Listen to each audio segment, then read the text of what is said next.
ఐటీలో ఎంట్రీ కావాలా? Trainee software engineer గా అజా కోడింగ్ ట్యూటర్ లో 2 వీక్స్ ట్రయల్ పీరియడ్ లో వెంటనే చేరండి. హలో, హాయ్, నమస్తే. Welcome to our channel. ప్రస్తుతం మనతో ఉన్నారు పెన్యాల సతీష్ కుమార్ గారు. వీరు senior faculty of civils examination and mentor and director of అర్థశాస్త్ర సివిల్స్ అకాడమీ. సో వీరితో మాట్లాడమని మనం కొన్ని విషయాలను తెలుసుకుందాం. హలో అండి, నమస్తే. నమస్కారం అండి. సతీష్ కుమార్ గారు, ఇంతకుముందు మనం మాట్లాడుకున్నప్పుడు యూపీఎస్సీ ఎగ్జామినేషన్లో స్ట్రాటజీస్ నేను మిమ్మల్ని అడిగినప్పుడు టైం టేబుల్ ప్రాసెస్ అనేది మీరు గైడ్ చేయడం జరుగుతుంది అని అన్నారు.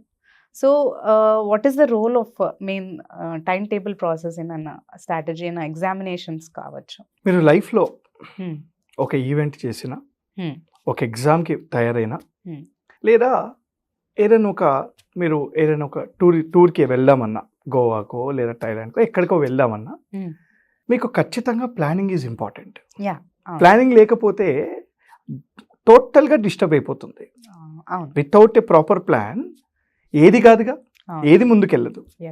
Similarly UPSC exam, competitive exams చదవాలి అని అంటే టైం టేబుల్, స్ట్రాటజీ, స్కెడ్యూలింగ్ ప్రాధాన్యత చాలా టాప్లో ఉంటుంది. మీరు యూపీఎస్సీ చదవాలి అని చెప్పి 1 year బ్యాక్ డిసైడ్ అవుతే ఒక రకంగా టైం టేబుల్ ఉంటుంది.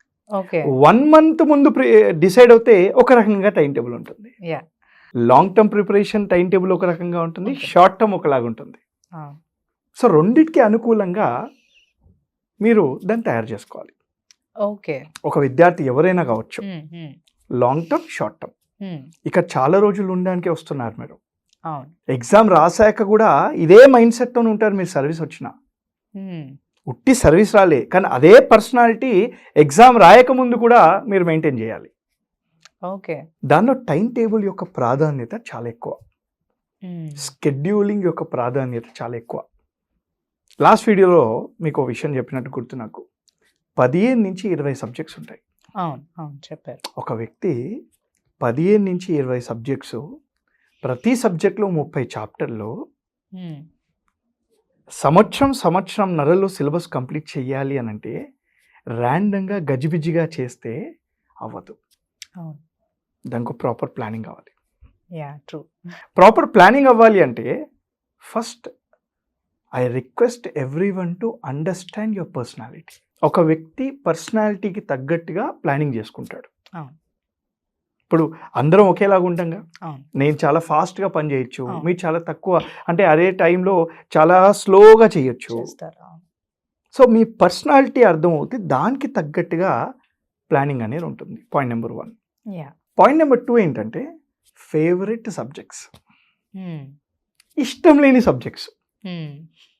రైట్, మీరు రెండితో సంసారం చేయాలి యూపీఎస్సీ రావాలి అంటే. సో ఫేవరెట్ ఇష్టమైన సబ్జెక్ట్స్ ఉంటాయి, మీకు ఇష్టం లేని సబ్జెక్ట్స్ ఉంటాయి.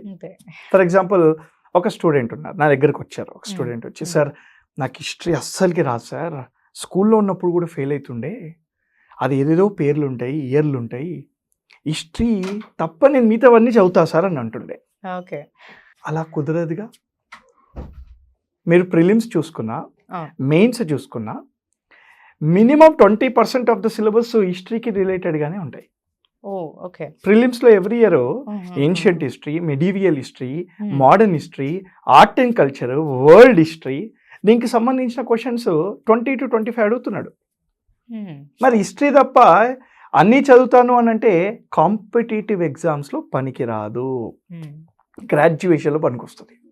కరెక్ట్గా మీ ఎగ్జామ్ ముందు 3 chapters 4 chapters ఉంటే 2 chapters వదిలేసి 2 chapters చదువుకొని ఏదో రాసేసి వచ్చింది రాసేసి ఆన్సర్స్ వచ్చేస్తాయి, మార్కులు వచ్చేస్తాయి. అక్కడ పనికి వస్తుందేమో, ఇక్కడ పనికి రాదు.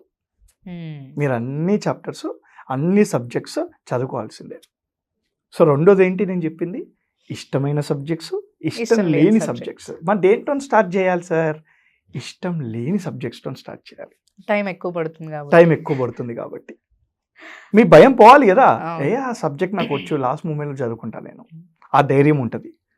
అదే నీకు ఇష్టం లేని సబ్జెక్ట్ లాస్ట్ వరకు తీసుకెళ్ళావనుకో ప్రాబ్లం అవుతుంది. విరాట్ కోహ్లీ గారు మొన్న రీసెంట్గా ఒక ఇంటర్వ్యూలో ఒక మాట అన్నాడు.